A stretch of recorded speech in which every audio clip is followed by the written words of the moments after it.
Co, dans sa mission d'éducation relative à l'environnement, offre depuis récemment le service d'aide à l'organisation d'événements éco-responsables. C'est une formation qui s'adresse aux traiteurs, mais aussi aux organisateurs d'événements dans le but de générer le moins de déchets possible. Aujourd'hui, à la Capsule Écolo, on vous donne des outils pour devenir plus vert.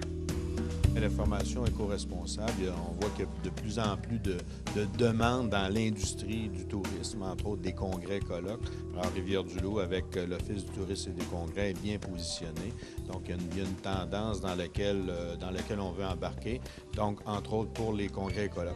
Il y a un autre élément aussi, comme ville de Rivière-du-Loup, il se tient beaucoup d'événementiels, de festivals, que ce soit pendant l'été, au niveau de la rue La Fontaine, au centre Premier Tech.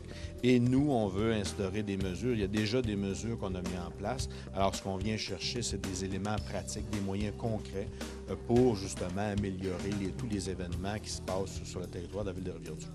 On s'est inscrit récemment au programme qui s'appelle Recycle Québec. Et c'est moi la responsable de ce programme-là. Donc, c'est d'engager notre organisme dans la récupération, le recyclage, puis prendre un virage un peu plus vert. Puis comme je suis responsable un peu de ça, puis en même temps, je suis agente de communication, mais je fais beaucoup d'organisation d'événements et ces trucs-là. Donc, ça combinait exactement mes deux mandats. Donc, c'était vraiment l'occasion pour moi de venir assister.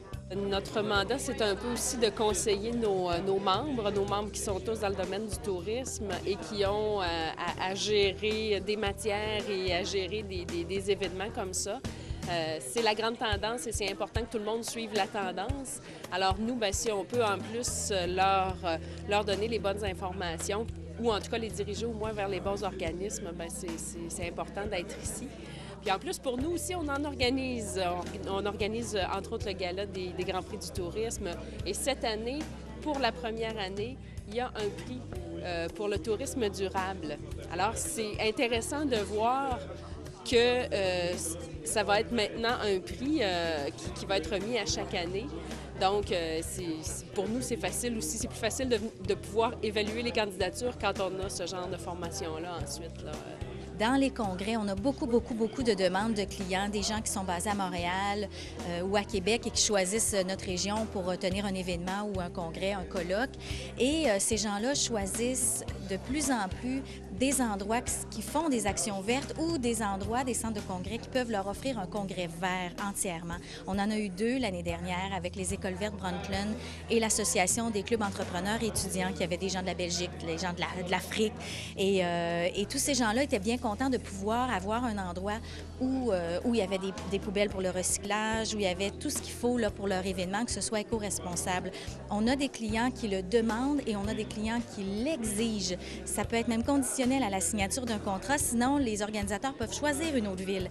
Alors pour moi, c'est bien important de voir qu'est-ce qu'on est capable d'offrir en région, qui est intéressé à s'améliorer aussi. Comme ça, quand j'ai des demandes, je suis capable de savoir où on est rendu, la ville est rendue, où les organisateurs d'événements et de mieux répondre aux clients qui sont de l'extérieur.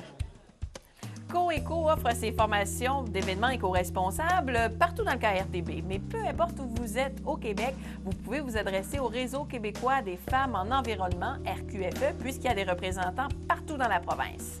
Est-ce que vous voyez le besoin? Est-ce qu'il y a de la demande pour ce type d'événement-là? Bien, absolument. On en a eu des bons exemples le printemps passé là, avec les deux congrès qu'on a reçus, donc qui demandaient véritablement qu'on soit vert. Donc, c'est de plus en plus des demandes des congressistes qu'on devienne comme ça. Donc, c'est vraiment un besoin criant. Au niveau du service de canapé, quoi que ce soit, on s'est doté d'assiettes en plastique avec le trou pour mettre la coupe de vin, pour éliminer la napkin. On prend la napkin aussi de tissu. Donc, on est sensibilisé davantage aussi, on le voit. Et les demandes sont là aussi avec les clients. Qu'est-ce que vous faites? Est-ce que vous avez de la vaisselle? Oui, OK, on vous fournit la vaisselle gratuitement. Il n'y a pas rien de jetable. Donc, il y a déjà un environnement où on amorce de fête, là. Lorsque vous planifiez un événement, vous devez toujours garder en tête le principe des 3 RV dans toutes les étapes d'organisation, autant dans la logistique, le transport, l'hébergement, la restauration et les communications.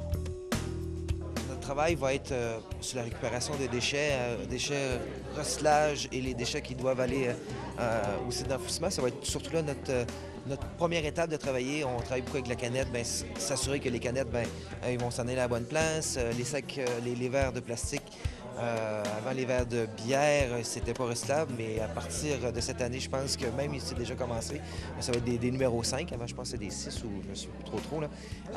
S'assurer que ça soit ici en place, puis mettre à la disposition les poubelles puis les bacs de récupération aux bons endroits, là. C'est pas nécessairement tous les restaurants, hôtels, en tout cas tous ceux qui offrent le service alimentaire qui sont organisés pour pouvoir gérer ça facilement. Donc ça, si on demande à des hôteliers, mettons, ou des restaurants, ça peut peut-être être un petit peu plus difficile à appliquer.